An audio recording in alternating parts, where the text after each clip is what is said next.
Audrey Laser. Today on Lincoln Now, senior photos, Gahanna baseball, and a new menu at Popeyes. Find Lincoln Now on Instagram.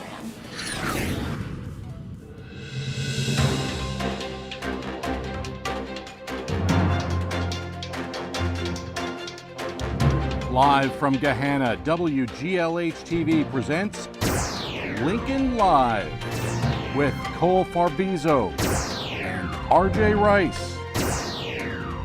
Today, the results of senior superlatives are in. Who will take home the award for worst case of senioritis? Staying silent. One group of Lincoln students chooses not to say a word. And this is not your average petting zoo, an immersive learning experience that serves an important purpose. Lincoln Live starts now. Good morning, Lincoln. I'm RJ Rice. And I'm Cole Farbizo. So how did testing go? RJ, I'm a senior. I took that test 2 years ago. I would have thought you failed. Ouch, RJ. I'm just joking. Kinda. Let's get into the news. Senior superlative votes are all counted, and the results for all 16 categories are ready. Voted Best Style, David Osmoa and Dallas Printup. Next for Most Likely to Be President, Carter Garrison and Addie Suriano. The next category is Most Likely to Write a Book, won by Jillian Author and Aubrey Powell. Voted Worst Driver is Macy Lamb and Brian Popelka. Sorry, Macy. Class Clown goes to Capone and Cartel Watson, and Most School Spirit is Davis White and Jayla Watkins. Following them are the three winners for the category Most Likely to Compete at the Olympics, which goes to Owen Toller, Jake Bushelman, and Connor Smeck. And Connor Smeck again with Cutest Couple, along with Christine Becker. Trent Hughes and Bryce Fodor for the Best Duo. Best Hair goes to Joylyn Arias Sanchez and Aubrey Tomsick, while Best Music Taste goes to Mariah Whiteside and Reggie Kipke.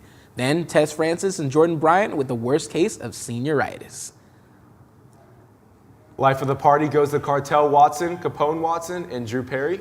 The next category, Best Smile, goes to Brooklyn Johnston and Isabel Conga, followed by Elizabeth Hellwig and Evie Forsyth for Most Artistic. Lastly, for Most Likely to Come Back and Teach at GLHS, we have Taylor Braun and Sadie Longsborough. Congrats to the winners, and congrats to me and Cole for getting through all those names. Prom is around the corner, and right now, the second stage of prom court has opened. The form to vote for your favorite person to be on court is out now. This form can be found in your Google Classroom. You can cast 2 votes per grade. Today is the Day of Silence, an important tradition every year that takes place in Ohio and all across the world. It's an opportunity for people of the LGBTQ community to silently protest against the harmful effects of harassment and discrimination against them. We caught up with Chris Bradley to talk about how Gahanna will be celebrating it today. So the Day of Silence was started in the 90s to show how kids were impacted by discrimination in schools. So we are taking an oath of silence on this day to commemorate those children. And we will be having a meeting in the library from 2:20 to 3:20. And if you need a pass from Mr. Glitt, you go to his office. It's in between the counselor's office. And yeah. Thanks.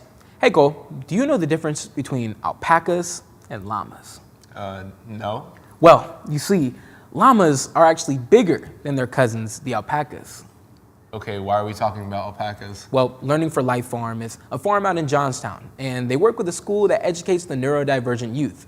They also help these students with job skill training for after they graduate. What's especially unique about this special farm is that they also take care of alpacas as well, and this is very helpful for the students' learning experience. Our Mackenzie Kemp has the story. If you've ever driven out in Johnstown, you may have driven by alpacas in the field and wondered, why are there alpacas in Ohio? We're a learning farm, essentially. Historically speaking, we serve students with autism. We still serve students with autism, but we've also broadened our scope to where we are serving all students with special needs, the neurodiverse community. So what they do is they come here and we work on social skills, and we also work on job-related skills so that hopefully they can become gainfully employed once they leave high school and our program. While students learn traditionally in the TLS classroom, they have direct and active learning activities at this farm. We also do a lot of crafting. We sell at a couple of local markets, so making some things to take there to sell and for the students to take home. I really like the tasks that are already pre-made and they're simple enough that I can do without getting stressed out. I like the job skills that they learn, as well as the idea that they're seeing something from start to finish and that it's not just an instant process. I mostly like to do like planting, like with all the equipment and stuff, like rake with the hose, and with all the rows, like you just get all this green in there.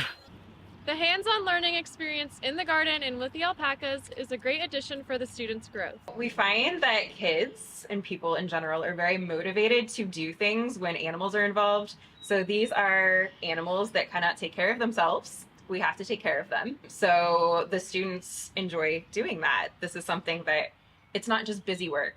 This is an animal that requires their care. They have to practice patience, and they have to wait to see the vegetables come out the ground. And then the excitement of pulling the vegetables out the ground or working with the alpacas, just seeing them get so excited to work with the alpacas and remember that they have to keep their bodies calm and regulated is just, I love it.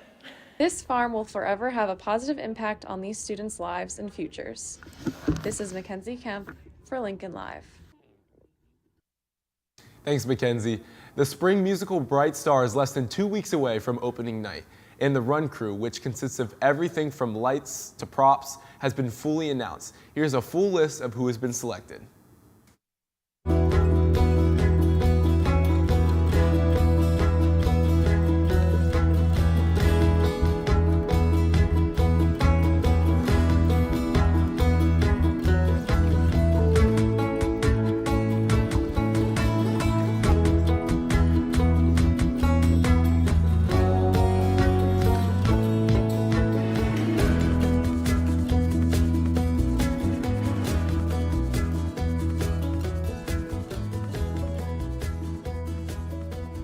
Congratulations, guys.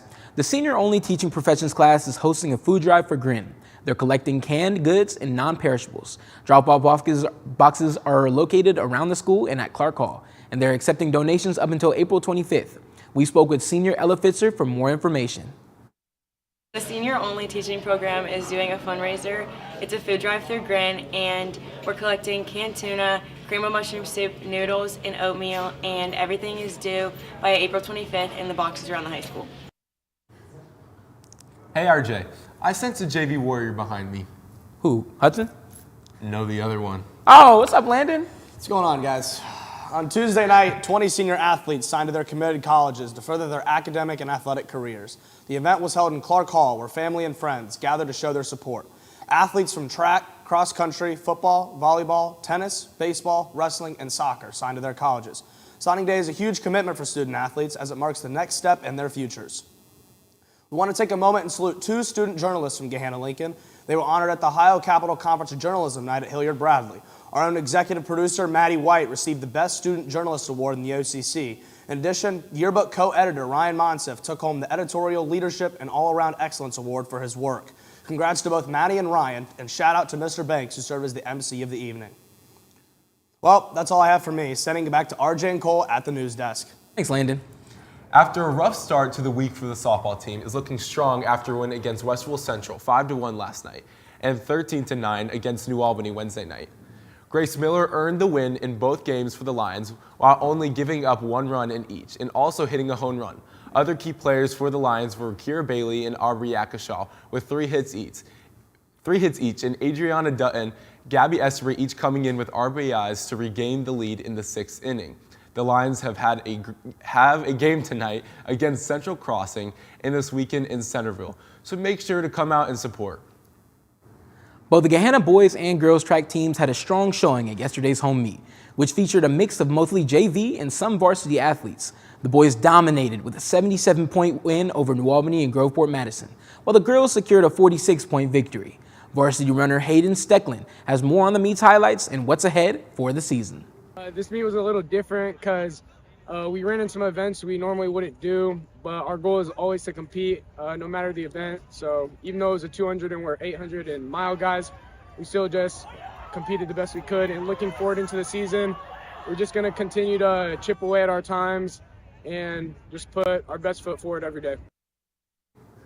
That's all we have for you today. But we'll see you next week. Bye.